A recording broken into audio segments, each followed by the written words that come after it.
জানাই। আজকের অনুষ্ঠানের মাননীয় বিশেষ অতিথি মহোদয় সুশীল সেতু বিভাগ এবং অন্যান্য অতিথিবৃন্দদের আমরা সুস্বাগতম জানাচ্ছি। শুরুতে আমরা দেখতে পাচ্ছি আজকের এই অনুষ্ঠানে আমাদের মাননীয় বিশেষ অতিথি সহ মাননীয় সংসদ সদস্য এবং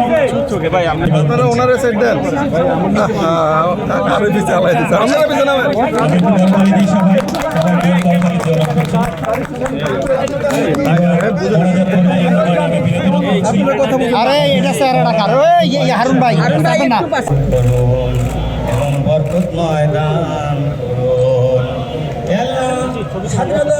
প্রধানমন্ত্রী তারেক রহমানকে আপনি সুস্থতা এবং ন্যায় হায়াত ও দীর্ঘ হায়াত দান করুন।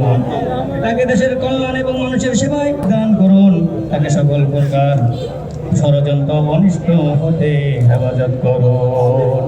সেতু মন্ত্রণালয় শেখ রবিউল আলম বিশেষ অতিথিবৃন্দ সভাপতি এবং উপস্থিত সকল মেহমানকে আপনি সুস্থতা দীর্ঘায়ু ও দেশের খেদমত করার তৌফিক দান করুন। পদ্মা জাদুঘর নির্মাণের কাজটি গুণগত হতো একটি মহৎ কাজ, এটি সুষ্ঠুভাবে আলহামদুলিল্লাহি রাব্বিল আলামিন আমিন বিরহমাতিকা ইয়া আরহামার রাহিমিন। মাননীয় বিশেষ অতিথির আগমন যাদের কাজ নেই তারাও ভিড় করে কথা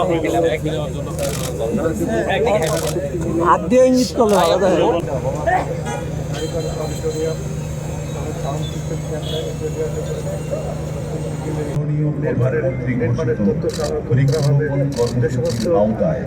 সেতু বিভাগের বৃক্ষরোপণের শুভ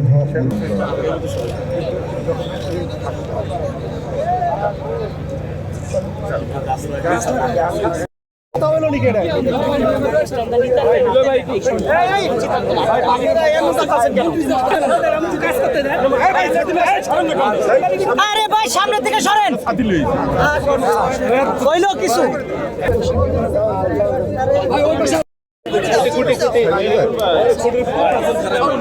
ফাইট করে নিতে মন্ত্রী মহোদয়ের করেন নাই রে সামনে দেন নাকি রে একটা যেটুক পাইছি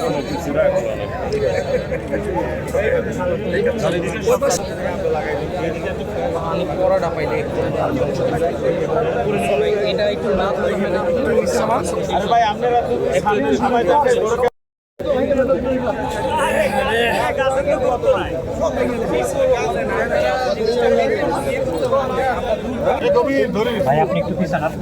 ভাই না ডিস্টার্ব করেন না, ভালো ফুটেজ পাইছি। ঠিক আছে রাজীব ভাই ধন্যবাদ।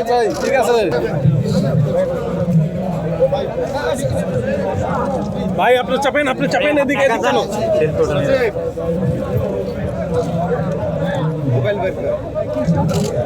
ভাই উপরের থেকে হাতটা সরাই দিন।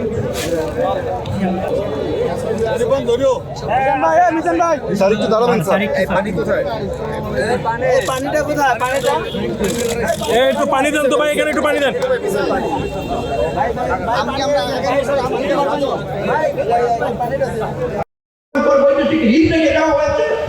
তার মধ্যে দিয়ে আমাদেরকে নষ্ট করে ফেলতে হচ্ছে।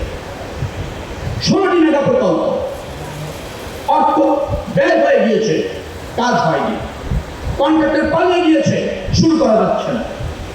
এট দ্য সেম টাইম বিদেশি দাতা সংস্থা যারা আছে, যারা আমাদের বন্ধু হিসাবে সহযোগী হিসাবে বড় বড় প্রকল্পে সাহায্য করত, তাদেরও অনীহা তৈরি হয়েছে গত 18 বছরের দুর্নীতি আর অনানুষ্ঠানিক প্রক্রিয়ার কারণে।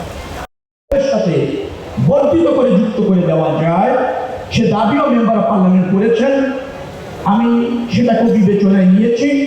আমরা চেষ্টা করব দ্রুততম সময়ের মধ্যে সেটাকে বর্ধিত করে চাঁদপুরে যাওয়ার যে মহাসড়কটি আছে তার সাথে যুক্ত করে দেওয়ার জন্য।